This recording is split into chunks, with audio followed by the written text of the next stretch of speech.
একটা ছোট্ট বীজের গল্প। একদিন এক বিশাল শাল গাছ থেকে একটা ছোট্ট বীজ মাটিতে পড়ে গেল। চারপাশের গাছপালা ভরা জঙ্গলের মাঝে সেই বীজটি নিজেকে খুব ছোট আর তুচ্ছ মনে করলো।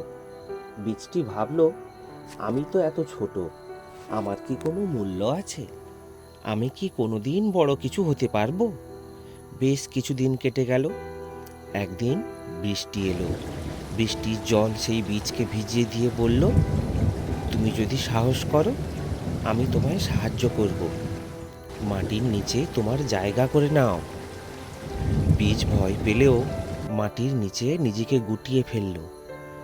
মাটির ভেতর অন্ধকার আর শীতলতা তাকে ভয় দেখালো।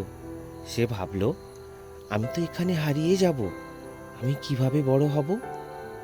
তখন মাটির ভেতর গভীর থেকে এক মৃদু কণ্ঠ ভেসে এলো। তাকে বলল, ভয় পেও না, এই অন্ধকার তোমার শক্তি সঞ্চয়ের জায়গা, এখান থেকেই তোমার যাত্রা শুরু হবে। বীজটি বিশ্বাস করল। সে ধীরে ধীরে শিকড় ছড়াতে শুরু করলো। মাটির গভীর থেকে সে শক্তি নিতে থাকলো। কিছুদিন পর সূর্যের কিরণ মাটির ফাঁক দিয়ে তার কাছে পৌঁছালো। সূর্য বলল, ওঠো, তোমার জন্য উপরে অপেক্ষা করছে নতুন এক পৃথিবী, সাহস নিয়ে এগিয়ে চলো। বীজটি মাথা উঁচু করে মাটির ওপরে উঠল। প্রথমবারের মতো সে নীল আকাশ দেখল, বাতাসে স্পর্শ পেল। সে খুশি হলো। কিন্তু তার যাত্রা এখানেই তো শেষ নয়। দিন গড়ায় ছোট্ট অঙ্কুরটি ধীরে ধীরে বড় হতে লাগলো। ঝড়, বৃষ্টি, রোদ, বন্যা সব কিছু সাথে লড়াই করলো। তার শিকড় মাটির গভীরে আরও শক্ত হলো, আরও ডালপালা আকাশে ছড়াতে লাগলো। প্রতিটি সংগ্রামের পর সে আরও শক্তিশালী হয়ে উঠল। একদিন সেই ছোট্ট বীজটি বিশাল গাছে পরিণত হলো।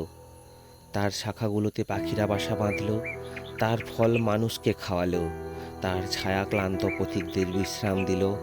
গাছটি যখন নিজের জীবন দেখল, তখন তার মনে এক অদ্ভুত শান্তি অনুভূত হলো।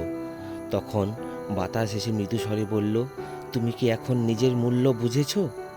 গাছটি উত্তর দিল, হ্যাঁ, আমি বুঝেছি।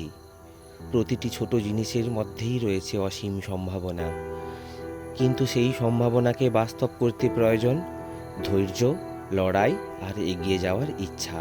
যদি আমি শুরুতেই হার মেনে নিতাম, তবে আজ এত বড় কিছু হয়ে উঠতে পারতাম না। গাছটি আরও বলল, এখন আমি জানি, আমার শিকড় যত মাটির গভীরে, ততই আমি আকাশের দিকে উঠতে পারি। জীবনও ঠিক তেমন, কষ্ট যত গভীর, ফল তার ততই সুন্দর। এই গল্প আমাদের শেখায় যে জীবনের প্রতিকূলতাই আমাদের প্রকৃত শক্তি আর সাফল্যের ভিত্তি।